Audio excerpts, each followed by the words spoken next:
નમસ્તે વિદ્યાર્થી મિત્રો, હું છું હિતેશ જાદવ। મારી યુટ્યુબ ચેનલ પર ફરી એકવાર આપનું સ્વાગત છે। આજે આપણે આ વિડીયોમાં સંખ્યાઓના ગુણાકારની બેઝિક ટ્રીક શીખવાના છે, જેમાં સંખ્યાનો એકમનો અંક 5 હોય એવી બે સરખી સંખ્યાનો ગુણાકાર શોર્ટ ટ્રીક દ્વારા આપણે કઈ રીતે કરી શકીએ તેની સમજૂતી આપણે અહીં મેળવીશું। આ અગાઉ આપણે બે અંકોની સંખ્યાના ગુણાકાર ખૂબ જ ઝડપથી કઈ રીતે કરી શકાય તેની સમજૂતી મેળવી છે। જો તમે એ ભાગનો અભ્યાસ ન કર્યો હોય તો જરૂરથી એ ભાગનો અભ્યાસ કરજો।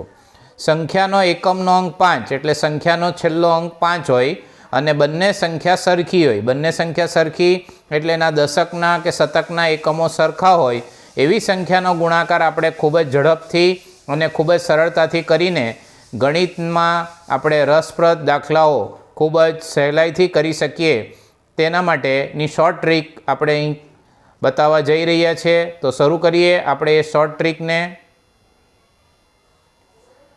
શોર્ટ ટ્રીક માટેની શરત છે કે સંખ્યાનો છેલ્લો અંક 5 હોવો જોઈએ અને બંને સંખ્યા સરખી હોવી જોઈએ। તો આપણે સૌથી પહેલું ઉદાહરણ લઈએ 25 ગુણ્યા 25।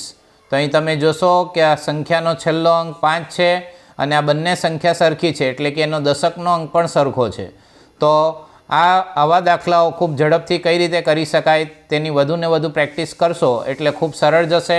સૌપ્રથમ આપણે જોઈશું કે એનો દશકનો અંક 2 છે, તો 2 પછી કયો અંક આવે છે? તો 2 પછીનો અંક 3 આવે છે, તો 2 ને 3 સાથે ગુણીશું। તો 2 ને 3 સાથે ગુણતા આપણને મળે છે 6 અને ત્યારબાદ એકમના બંને અંકોનો ગુણાકાર। તો એકમના અંકો તો 5 જ છે, તો 5 ગુણ્યા 5 તો એ થશે 25 એટલે 25 ગુણ્યા 25 તેનો જવાબ થશે 625।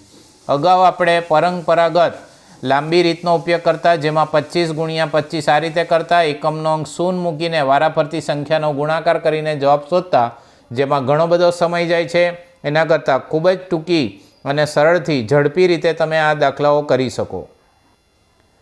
બીજી સંખ્યા લઈએ, માનો કે 45 ગુણ્યા 45। તો સૌપ્રથમ દશકનો અંક 4 છે, તો 4 ને એના પછીના અંક 5 સાથે ગુણીએ તો 4 ગુણ્યા 5 કરીએ તો એ આવશે 20 એટલે જવાબમાં આપણે પહેલાં લખીશું 20 અને 5 ગુણ્યા 5 તો એ થશે 25। તો આપણો જવાબ થશે 2025। થોડી મોટી સંખ્યા લઈએ, માનો કે 75 ગુણ્યા 75 કરવા છે। તો દશકનો અંક 7 છે, તો 7 ને એના પછીના અંક 8 સાથે ગુણીએ તો 7 8 થશે 56 અને 5 ગુણ્યા 5 તો એ થશે 25 એટલે 75 ગુણ્યા 75નો જવાબ થશે 5625। બીજી સંખ્યા લઈએ, માનો કે 95 ગુણ્યા 95 કરવા છે। તો દશકનો અંક 9 છે, તો 9 પછીનો અંક આવે છે 10, તો 9 ને 10 સાથે ગુણતા આપણને મળે છે 90।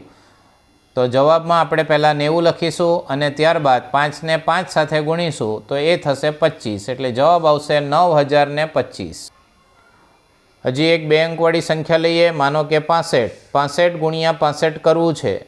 તો 65 પછીનો 65માં દશકનો અંક 6 છે, તેના પછીનો અંક આવે છે 7, તો 6 ગુણ્યા 7 થશે 42 એટલે જવાબમાં આપણે શરૂઆતના બે અંકો લખશું 42 અને ત્યારબાદ 5 ગુણ્યા 5 એ થશે 25 એટલે આપણા દાખલાનો જવાબ થશે 4225। અહીં આપણે બે અંકોની સંખ્યાના ગુણાકારની સમજૂતી મેળવી। આ રીતે 3 અંકોની સંખ્યાના ગુણાકાર પણ કરી શકાય, પણ શરત એ જ છે કે એનો એકમનો અંક 5 હોવો જોઈએ અને બંને સંખ્યા સરખી હોવી જોઈએ। તો આપણે એવું એક ઉદાહરણ પણ સમજીએ। માનો કે આપણે 105 ગુણ્યા 105 કરવા છે, તો બંનેનો એકમનો અંક 5 સરખો છે અને બંને સંખ્યા સરખી છે। તો અહીં એકમનો અંક 5 છે, તો 5 ગુણ્યા 5 એટલે જવાબમાં આપણા છેલ્લા બે અંકો તો 25 જ આવશે।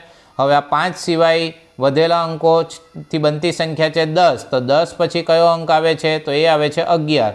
તો 10 અને 11નો ગુણાકાર કરીએ તો આપણને જવાબમાં મળશે 110।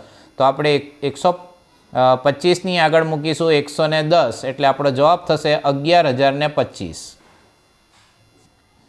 બીજી એક સંખ્યા લઈએ, માનો કે 125 ગુણ્યા 125। એકમનો અંક 5 છે એટલે 5 ગુણ્યા 5 તો જવાબમાં છેલ્લા બે અંકો તો થશે 25। હવે 5 સિવાયના અંકો છે, બનતી સંખ્યા છે 12, તો 12 પછીની સંખ્યા આવે છે 13। તો હવે 12 અને 13નો ગુણાકાર, તો 12 અને 13નો ગુણાકાર કરીએ તો એ આવે છે 156। તો આપણે જવાબમાં આગળ 156 મૂકીએ એટલે આપણો જવાબ બનશે 15625। હવે 145 ગુણ્યા 145નો ગુણાકાર પણ આપણે આ રીતે સમજીએ એકમનો અંક 5, 5 ગુણ્યા 5 એટલે જવાબમાં છેલ્લા બે અંકો તો 25 જ આવશે. બાકી વધેલા અંકોથી બનતી સંખ્યા છે 14, 14 પછીની સંખ્યા આવે છે 15, તો 14 અને 15નો ગુણાકાર, તો 14 અને 15નો ગુણાકાર થાય છે 210. તો જવાબમાં આપણે આગળ મૂકીશું 210 એટલે આપણો જવાબ થશે 21,025.